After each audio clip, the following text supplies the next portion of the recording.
Madam, जिस तरह आज यहाँ पर अंकिता को लेकर के फांसी की सजा देने के लिए हथियारों को यहाँ पर धरना प्रदर्शन किया गया, इसके बारे में आप क्या कहते हैं? क्या अंकिता भंडारी देश की बेटी नहीं है? क्या आज प्रधानमंत्री जो पश्चिम बंगाल में खड़े होकर संदेश खाली की बेटियों के बारे में बात कर रहे हैं, क्या उनके लिए हमारी बेटी भी उसी तरह से नहीं है? और ये बेटी तो मौत के मुंह में जा चुकी है, और मौत के मुंह में किसके कारण गई है? एक ऐसे व्यक्ति के कारण जिसका नाम पुलकित आर्या है, जिसके पिता विनोद आर्या आरएसएस संघ के बड़े व्यक्ति हैं, जो भारतीय जनता पार्टी के बड़े नेता। आपको याद होगा कि 2022 में जब चुनाव होने वाले थे, उसके कुछ ही दिन पहले अंकित आर्या को, जो बड़ा भाई है पुलकित आर्या का, हत्यारा का जो है उसका बड़ा भाई, उसको लाल बत्ती दी गई, उसे मंत्री बनाया गया। भाई वाह! और पुष्कर सिंह धामी आज उन लोगों की आवाज़ को दबाने की कोशिश कर रहे हैं जो उस बेटी के लिए न्याय मांग रहे हैं। प्रधानमंत्री का ये परिवार नहीं है, कम से कम अंकिता भंडारी तो उनके परिवार की नहीं है, ये साफ हो गया है। और बताइए, प्रेमचंद अग्रवाल जो जाते हैं सड़कों पे और पिटाई कर देते हैं लोगों की, वो विधानसभा के पटल पर खड़े होकर कहते हैं कि वीआईपी कोई कमरा है। अगर उनके घर की किसी बेटी के साथ ऐसा हो जाता तो क्या वो ये कहते? लेकिन यही है भाजपा का चाल, चरित्र और चेहरा। मैडम, जिस तरह का नगर निगम के महज जिनाजिने को व्यवहार करा, मतलब व्यवहार कर रहा है नगर आयुक्त के साथ, पूरी खनन दिखाई है अपनी सत्ता की, उसका आपको मालूम लग जाओ, क्या कैसा लगता है? कितनी शर्मनाक बात है कि एक विधायक, एक नेता जिसको एक जिम्मेदारी का पद दिया जाता है, वो अभद्रता करता है। भाई, भारतीय जनता पार्टी का तो चाल चरित्र चेहरा यही है कि जाएंगे, चाहे कोई अधिकारी हो, अफसर हो या कर्मचारी हो, हर एक का करते हैं ये अपमान, क्योंकि ये है इनका अहंकार। ये सत्ता में डूबे हुए, अहंकार में डूबे हुए लोग हैं, मगर जनता सबक जरूर सिखाएगी, और अपमान करने का अधिकार इनको नहीं है, क्योंकि ये जब वोट मांगने जाते हैं तो उन्हीं लोगों के पास जाते हैं अपना कटोरा लेकर, क्योंकि जनता जनार्दन होती है और हम उन्हीं से मांगते हैं भिक्षा।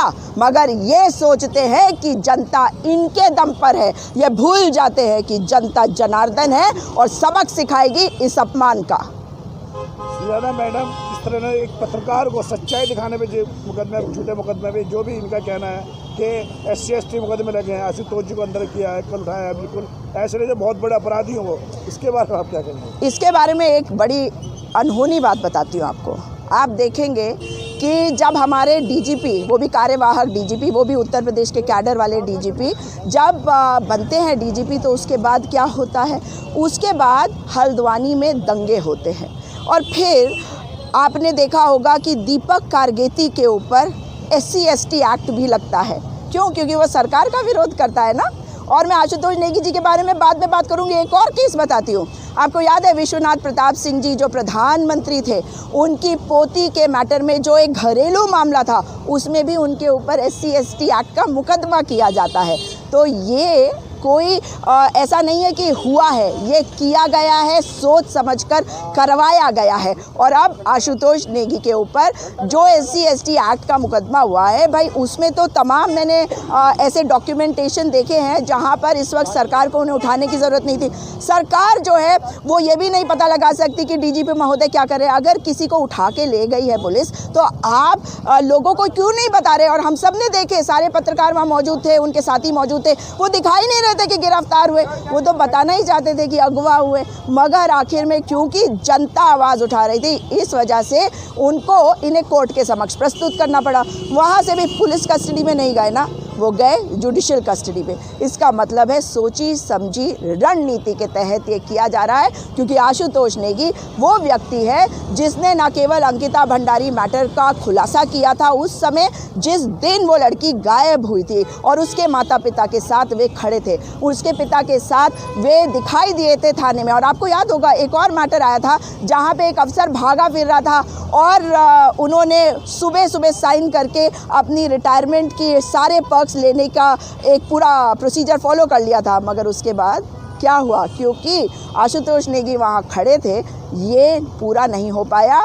उनका जो रिटायरमेंट था वो नहीं माना गया, उसको खारिज किया गया, और इसीलिए इनके लिए गले की फांस, नाक में नकेल, कुछ भी समझ लीजिए, वो सभी लोग हैं जो करते हैं विरोध और सच्चाई के साथ खड़े होते हैं। जिस तरह से सच्चाई वाला दबाया जा रहा है, पत्रकारों पर मुकदमे लगाए जा रहे हैं, कहीं ना कहीं यह है कि सरकार सच्चाई छुपाना चाह रही है। देखिए, ये तो भारतीय जनता पार्टी का चाल चरित्र चेहरा। आपको याद होगा कि जब सेमवाल जी को उठाया गया था तब भी मैं यहाँ पर बैठी हुई थी उस धरने में, और उस वक्त भी लोग बहुत डरे हुए थे। तो आज जो डीजीपी 4-5 गाड़ियाँ भेज देता है लोगों को डराने के लिए, तो वो तो सोचेंगे कि लोग डर जाएंगे, मगर आपको लगता है कि कम से कम लोग भी क्यों ना हो, ये धरती वो है जहाँ से आंदोलन हुआ और आंदोलन के तहत हमने अपना राज्य लिया। तो कहीं ना कहीं तो वो बीज आज भी बाकी है ना। इसलिए डीजीपी उत्तर प्रदेश कैडर के हो सकते हैं, मगर वो उत्तराखंड की जनता की भावनाओं को और उनके चरित्र को समझ नहीं पाए हैं।